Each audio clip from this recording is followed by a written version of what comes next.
کریم علیہ الصلوۃ والسلام کے ایک صحابی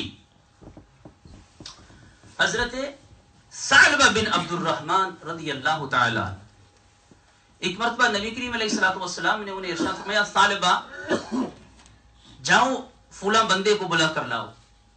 حضرت ثعلبہ بن عبد الرحمن رضی اللہ تعالی عنہ گئے، راستے سے گزر رہے تھے تو ایک گھر کے اندر ایک عورت غسل کر رہی تھی،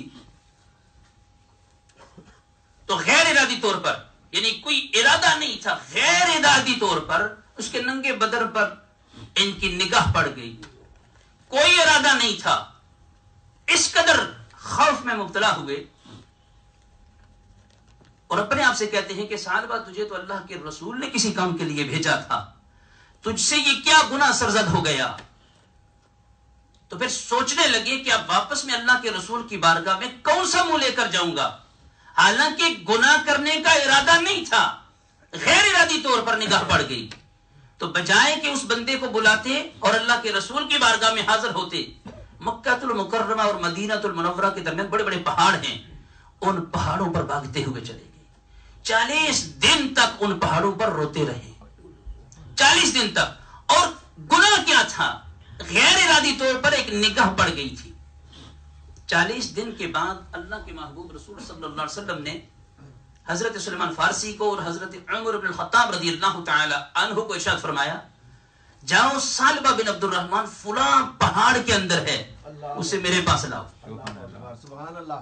حضرت فاروق اعظم رضی اللہ تعالی عنہ جب اس مقام پر پہنچے ثعلبہ بن عبد الرحمن کو تلاش کرنے کے لیے رضی اللہ تعالی تو نہ ملے۔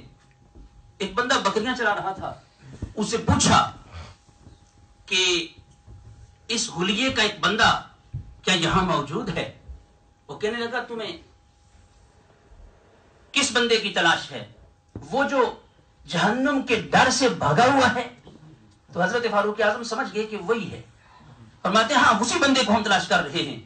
فرمایا وہ تمہیں دن کو نہیں ملے گا، وہ آدھی رات کو باہر آتا ہے اور اپنے دونوں ہاتھوں کو سر پر رکھ کر ایسے رو رو کر رب کے حضور معافی مانگتا ہے اور یہ الفاظ استعمال کرتا ہے کہ مالک میں کیوں زندہ ہوں، میں مر گیا ہوتا، میری زندگی میں یہ گناہ نہ آتا، میں کون سا منہ لے کر اللہ کے رسول کی بارگاہ میں جاؤں۔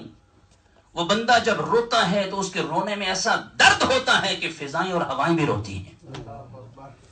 تمہیں رات کے وقت ملے گا۔ حضرت فاروق اعظم وہیں ٹھہر گئے کہ رات کا وقت آئے تو ہم اسے اللہ کے رسول کی بارگاہ میں پکڑ کر لے جائیں گے۔ جب آدھی رات کو ثعلبہ بن عبد الرحمن باہر آئے اور وہی رونے والی کیفیت بنی تو حضرت فاروق اعظم نے انہیں پکڑا۔ تو حضرت ثعلبہ بن عبد الرحمن پہلی بات ہی یہی پوچھتے ہیں عمر بن الخطاب مجھے یہ بتاؤ کہ میرے رب نے میرے گناہ کا پتہ رسول اللہ کو دے دیا ہے؟ اللہ کے رسول کو پتہ چل گیا ہے اور شرمندہ ہوئے؟ حضرت فاروق اعظم فرماتے ہیں مجھے یہ نہیں پتا کہ تیرے گناہ کا علم اللہ کے رسول کو ہوا یا نہیں، مگر اتنا ضرور ہے اللہ کے محبوب رسول نے تمہیں بلایا ہے۔ حضرت ثعلبہ بن عبد الرحمن عرض کرتے ہیں کہ عمر بن الخطاب مجھے پتہ ہے تم مجھے چھوڑو گے نہیں، تم نے مجھے پکڑ کے لے جانا ہے، بس اتنی درخواست ہے جب بارگاہ رسالت میں پہنچاؤ تو مجھے اللہ کے رسول کے سامنے نہ لے جانا، یہ گناہگار منہ ہے، میں اللہ کے رسول کے پیٹھ کی جانب سے جا کر بیٹھ جاؤں گا۔ اور جب حضرت عبد الرحمن ثعلبہ بن عبد الرحمن کو لے کر حضرت فاروق اعظم بارگاہ رسالت میں پہنچے اور لمبا سفر طے کر کے پہنچے، فجر کی نماز ہو رہی تھی، اللہ کے محبوب رسول قیامت کے حوالے سے مبنی آیات پر تلاوت فرما رہے تھے نماز کے اندر۔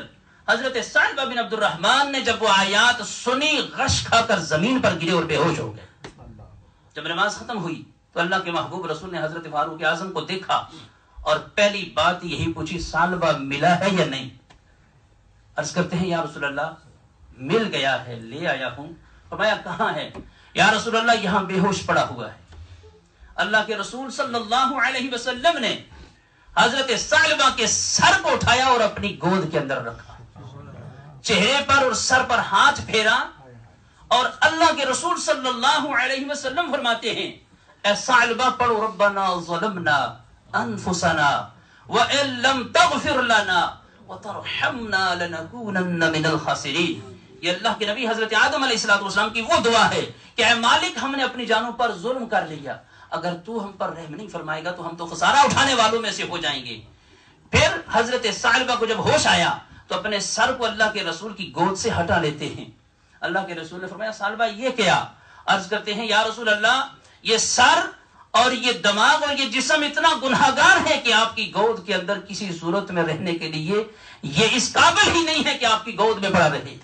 اللہ کے رسول نے پھر ان کے سر پاک کو یعنی ان کے سر کو اپنی گود میں رکھا اور ارشاد فرمایا ثعلبہ میرا رب بڑا غفور الرحیم ہے، جتنا بھی بندہ گناہ کرتا ہے جب بندہ سچے دل سے توبہ کرتا ہے اللہ بندے کے ہر گناہ کو معاف فرما دیتا ہے۔